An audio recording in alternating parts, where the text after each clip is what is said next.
2025년 11월 7일 금요일 새벽 기도입니다. 오늘 말씀은 시편 51편 10절에서 19절 말씀입니다. 말씀의 제목은 정한 마음을 창조하시고, 저와 여러분은 지금 계속해서 회개에 대한 부분의 말씀을 나누고 있습니다. 회개는 곧 구원과 연결됩니다.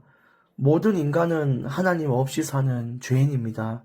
하나님께 순종하지 않고 말씀 없이 그저 육신의 소욕을 따라 사는 것입니다. 그것 자체가 불행인 것이죠. 죄에 가로막혀서 하나님과 단절된 인간은 굉장히 불행한 인생을 살게 됩니다. 이 땅에 사는 것도 힘든 데다가 죽어서는 지옥이라는 형벌을 맞이하게 되는 것이죠. 그래서 하나님은 예수님을 이 땅에 보내셔서 인간의 죄를 위해 십자가에서 그 인간의 죄를 대신 짊어지시고 죽으셨습니다.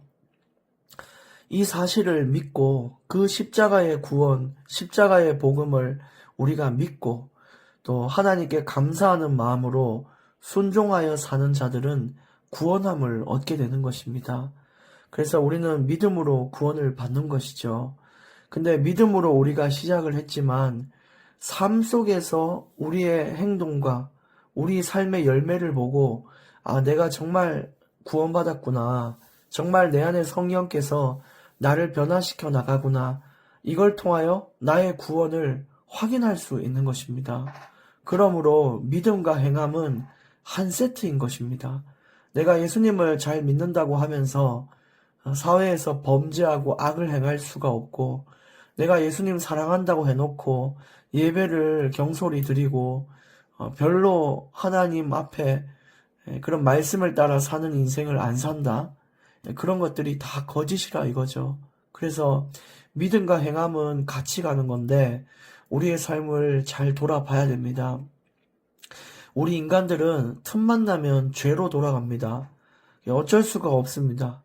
이 원죄의 이 본성, 속성들이 남아있는 모든 인간들은 항상 죄를 지으려고 해요. 자기 편한대로, 자기의 유익대로. 이게 말씀과 반대되고 이것이 정직이 아니고 정의가 아니어도 그냥 내 고집대로, 내 이득대로, 유익대로 가게 돼 있고, 나도 모르게 시기하고 질투하고 이런 것들이 너무너무 많고요. 사람들이 항상 그렇습니다. 그래서 우리에게 항상 내 자신이 깨지는 연단을 하나님이 주셔요. 내가 틀렸음을, 내가 가지고 있는 죄가 얼마나 독하고 악한 것임을 하나님은 깨닫게 하기 위해 연단을 주시죠. 그래서 우리는 그 연단과 함께 하나님의 자비를 구하는 기도가 있어야 됩니다. 하나님, 내가 죄로 돌아서지 않도록, 죄의 길로 가지 않도록 도와달라는 자비를 항상 구하고 하나님의 힘과 능력을 구해야 돼요. 하나님의 이 힘이 없으면 우리는 우리 스스로 이걸 이기기가 너무 힘들고, 항상 우리는 우리가 편한 대로 하나님과 반대가 되는 길이 내가 행복한 길이다. 그럼 그냥 그 길로 가버리는 거예요. 그래서 하나님의 자비가 있어야 하고, 또 그런데도 우리가 자꾸만 죄를 지을 때는 참된 회개가 있어야 됩니다. 그 참된 회개는 하나님의 자비를 구하는 기도이며 내 삶의 결단이라고 말씀을 드렸어요. 다시는 그 죄로 돌아가지 않는 나의 각오를 보이는 거라고 이야기를 했습니다. 그래서 오늘 또 마찬가지로 그 부분에 대한, 이 죄에 대한 애통한 마음과 회개에 대한 거, 하나님의 자비를 간구하는 그런 마음들이 나타나 있는 성경 구절입니다. 10절부터 19절까지인데 10절부터 12절까지 보겠습니다. 하나님이여, 내 속에 정한 마음을 창조하시고 내 안에 정직한 영을 새롭게 하소서. 나를 주 앞에서 쫓아내지 마시며 주의 성령을 내게서 거두지 마소서. 주의 구원의 즐거움을 내게 회복시켜 주시고 자원하는 심령을 주사 나를 붙드소서. 오늘 또 마찬가지로 마음에 정한 마음, 정직한 영을 달라고 하고 있습니다. 내가 내 스스로 그냥 기뻐서 하나님과 반대되는 길 위에 그런 마음이 있었다면 이제는 하나님을 기쁘게 할 수 있는 마음, 하나님께 순종하고 바른 길 갈 수 있는 그런 정직한 영을 내게 달라. 그래서 죄의 길로 가지 않도록 간구하는 기도가 되는 것입니다. 그러면서 주 앞에서 쫓아내지 말아달라라고 얘기를 했는데, 이 죄라는 것은 항상 하나님과 우리 사이를 갈라놔요. 그래서 하나님과의 단절이라는 거죠. 여러분 자꾸 죄를 짓게 되면 하나님께 자꾸 등을 돌리는 거고 하나님과 더욱 멀어지는 겁니다. 그러면 우리 생은요 더욱 외롭고 고독하고 공허하고 방황하는 인생을 살게 돼요. 하나님과의 이 단절을 여러분 원하십니까? 그렇지 않다면 정말 이런 기도가 있어야 돼요. 주님, 나 주님께 더 가까이 가고 싶지 멀리 가고 싶지 않습니다. 나를 쫓아내지 말아 주십시오. 하면서 자꾸 마음에 하나님께로 갈 수 있는 그런 마음과 그런 영을 주시옵소서. 성령의 인도와 성령의 그 역사하심을 내게 주십시오. 기도해야 됩니다. 그렇게 되면 주의 구원의 즐거움을 내게 회복시키고 자원하는 심령을 주십시오. 라고 하면서 정말 이 구원 안에는요, 여러분, 다양한 이 즐거움이 있지만, 정말 우리 인생이 회복되고 소생되는 기쁨이 있어요. 우리가 죄를 멀리하고 하나님을 붙잡고 하나님께 순종하는 자는 인생이 회복되고 상한 마음이 진짜 회복되는 그런 은혜가 있거든요. 그래서 이제는 우리가 그걸 갖고 자원하는 심령을 간구하고 있는 거죠. 자원하는 심령은 뭐냐? 내가 자발적으로, 내가 기뻐서, 내가 원해서 하나님의 뜻을 따를 수 있게 해주십시오. 하나님이 원하는 길을 가게 해달라. 그 길 위에 있는 구원의 즐거움을 내게 주십시오. 라고 하고 있습니다. 결국 하나님과의 관계 회복은 모든 것 회복이고 즐거움과 기쁨의 회복인 것입니다. 그래서 여러분, 우리는 어떻게든 죄를 미워하고 죄에서 멀리하고 하나님이 주신 길 위로 순종하여 갈 수 있도록 그런 기도, 그런 간절함이 우리에게 있어야 돼요. 13절부터 15절까지 보겠습니다. 그리하면 내가 범죄자에게 주의 도를 가르치리니 죄인들이 주께 돌아오리이다. 하나님이여 나의 구원의 하나님이여 피 흘린 죄에서 나를 건지소서. 내 혀가 주의 의를 높이 노래하리이다. 주여 내 입술을 열어주소서. 내 입이 주를 찬송하여 전파하리이다. 이 회복 이후가 또 중요한데요. 하나님과 관계 회복된 사람들, 하나님의 그 구원의 즐거움에 동참하고 하나님과 정말 이 함께하는 인생의 기쁨을 아는 자들은요, 반드시 삶에 중요한 이런 미션이 있어요. 중요한 책임이 있어요. 그게 뭐냐? 이제 내가 받은 회복을 다른 사람에게도 전하는 겁니다. 내가 다른 죄를 짓는 자에게 주의 도를 가르치겠다. 그들이 이 죄사함을 받고 정말 구원함을 얻을 수 있도록 그리스도의 복음을 전파하고 그들에게 하나님의 진리, 율법과 계명을 내가 나타내서 그들 역시 회복 속으로 들어가도록 내가 힘쓰겠다. 그리고 나는 항상 주를 찬송하는 입술을 가지고 살겠다. 이건 거죠.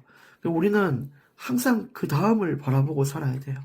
응답 받았습니까? 그러면 응답을 주신 하나님을 찬양하는 기쁨의 그 실현이 있어야 되고요. 우리가 정말 하나님이 나를 회복시키고 즐거움을 주시고 나에게 항상 이렇게 기회를 주셨다? 그럼 이제 그 응답과 은혜를 가지고 다른 사람에게 가도록 이게 복음의 기쁨이 물들도록 하나님의 나라가 전파되고 확장되도록 우리가 애를 써야 돼요. 여러분, 이거는 저와 여러분의 책임이니까 정말 응답과 은혜가 있습니까? 정말 하나님께 감사하고 하나님을 사랑합니까? 삶 속에 이 사랑을 전파하는 그런 시간이 분명히 필요한 것입니다. 16절에서 19절 주께서는 제사를 기뻐하지 아니하시나니 그렇지 아니하면 내가 드렸을 것이라. 주는 번제를 기뻐하지 아니하시나이다. 하나님께서 구하시는 제사는 상한 심령이라. 하나님이여 상하고 통회하는 마음을 주께서 멸시하지 아니하시리이다. 주의 은택으로 시온의 선을 행하시고 예루살렘 성을 쌓으소서. 그때 주께서 의로운 제사와 번제와 온전한 번제를 기뻐하시리니 그때에 그들이 수소를 주의 제단에 드리리이다. 그러면서 또 하나님께 회개에 대한 부분을 말하고 있습니다. 이 제사를 기뻐하지 않는다. 하나님이 예배를 기뻐하지 않는다. 이게 아니고 진짜 원하시는 예배가 따로 있습니다. 눈에 보이는 거, 화려한 거, 번듯한 거, 사람들 많이 모여서 하는 거, 그런 제사, 그런 예배가 중요한 것이 아니라 여러분, 우리 삶에 있어야 되는 중요한 예배는 죄에 대한 애통함이에요. 내가 그리스도 없이는 결코 제사함을 받을 수 없었던 인간이었음을 인정하고 항상 내가 죄를 멀리할 수 있도록, 또 한 주간도 내가 하나님을 뒤로하고 살아온 나의 삶, 나의 인본적인 것들을 정말 슬픈 마음으로 통회하고 통탄하는 마음으로 그 상한 심령을 가지고 하나님께 맡겨드리는 예배가 있어야 됩니다. 그래서 항상 우리 모든 그리스도인들은 회개를 빼놓을 수가 없어요. 날마다 회개가 필요하고 매주 필요하고 정말 회개가 가득한 예배가 필요한 겁니다. 그 안에요, 회개가 늘 슬픈 것만 아니에요. 그 회개를 통하여 회복하시고 일으키시고 살리실 하나님을 보며 감사하고 기뻐하고 찬양할 수 있는 것이죠. 또 그것을 가지고 삶에 나가서 전할 때 또 전도라는 중요한 열매가 맺히게 되는 것입니다. 여러분, 오늘 또 우리가 간구하지 않으면 안 돼요. 성령께서 내 마음을 인도하시고 이끄시고 세울 수 있도록, 진짜 내가 다른 길 가고 있지는 않은지 하나님 나를 붙들어 달라고 그렇게 간구하는 자가 이 세상 속에 마귀에게 틈을 주지 않고 살아남을 수 있는 것입니다. 그리고 또 하나님께 올바른 예배를 드려야 되지 않겠어요? 하나님은 모든 예배를 다 받으시는 게 아니에요. 영과 진리로 드리고 기쁨으로 드리고 진짜 이 애통한 마음으로 상한 심령을 토로하는 그런 예배를 받으시는 분입니다. 지금부터라도 올바른 예배를 통하여 하나님과의 관계를 회복하길 원하고요. 또 그 관계 회복을 통하여 여러분 주변의 현장과 모든 삶에 또 가족들과 주변 동료들이 살아날 수 있는 기쁜 응답이 열려지기를 예수님의 이름으로 축복합니다. 기도하겠습니다. 살아계신 하나님 아버지, 죄인된 우리 인간을 그리스도를 보내셔서 구원받게 하시니 감사합니다. 이제 살아가서 하나님께 가는 모든 순간 이 죄의 길에 서지 않도록 끝까지 지키고 보호하여 주시고, 또 우리가 상한 심령과 상한 마음을 주께 드려서 하나님께서 정말 우리의 그 예배를 받을 수 있는, 기쁨을 받을 수 있는 그런 인생을 살게 하여 주시옵소서. 예수 그리스도 이름으로 기도합니다. 아멘.